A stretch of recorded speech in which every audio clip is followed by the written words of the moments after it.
Hello, good morning students. Today we'll study the pest of paddy. The major pest of paddy is the Hieroglyphus banyan. It attacks the foliage. Both nymph as well as the adults, they are causing the damage. It is commonly known as rice grasshopper. The systematic position, it includes phylum Arthropoda, class Insecta, order Orthoptera, family Acrididae, genus Hieroglyphus, and species Banyan. Distribution, it is distributed throughout India and is considered to be the major pest of paddy. So in this map you can see it is spread throughout India, Pakistan, Bangladesh, Myanmar, Sri Lanka.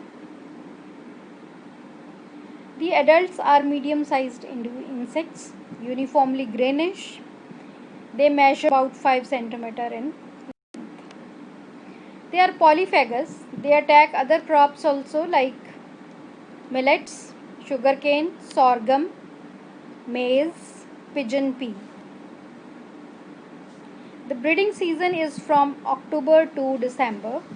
Eggs, they are laid in the soil on the field buns. The hoppers emerge out in the month of June after the first monsoon.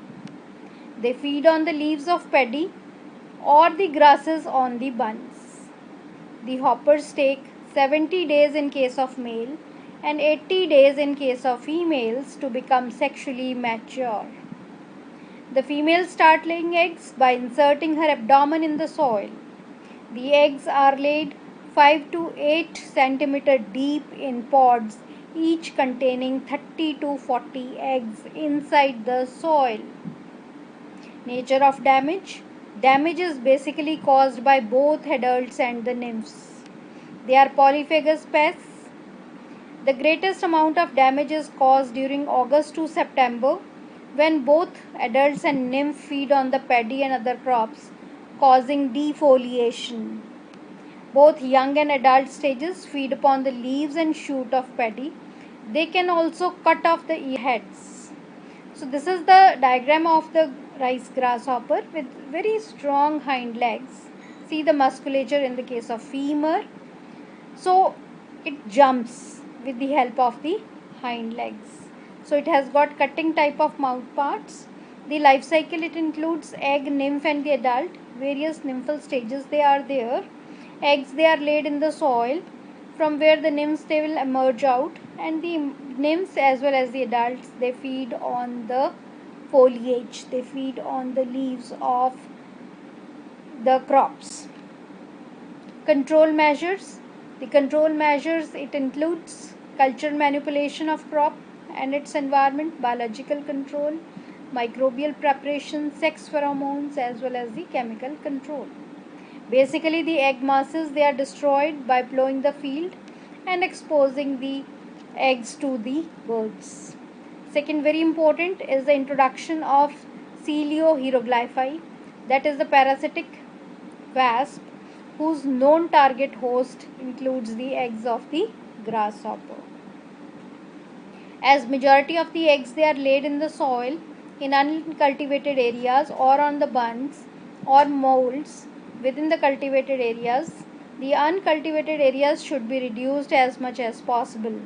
The reclamation of cultivable wasteland should reduce the intensity of the problem posed by Hieroglyphus banyan. Particular attention should be paid to level down all the stray molds in the fields.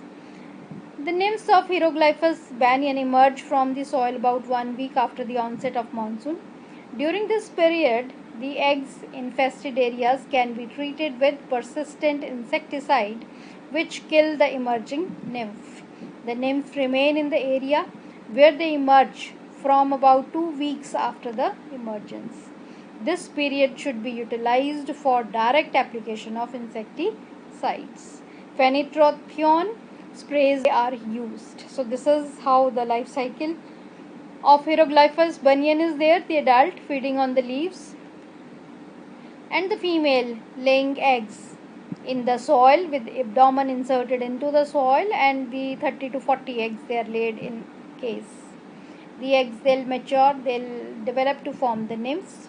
Various nymphal instars they are there. The main difference between adult and nymph is the nymph is without the wings. It is miniature of adult without gonads. So this is, thanks www.google.com for providing us beautiful pics so that we can explain the topic well. Thank you.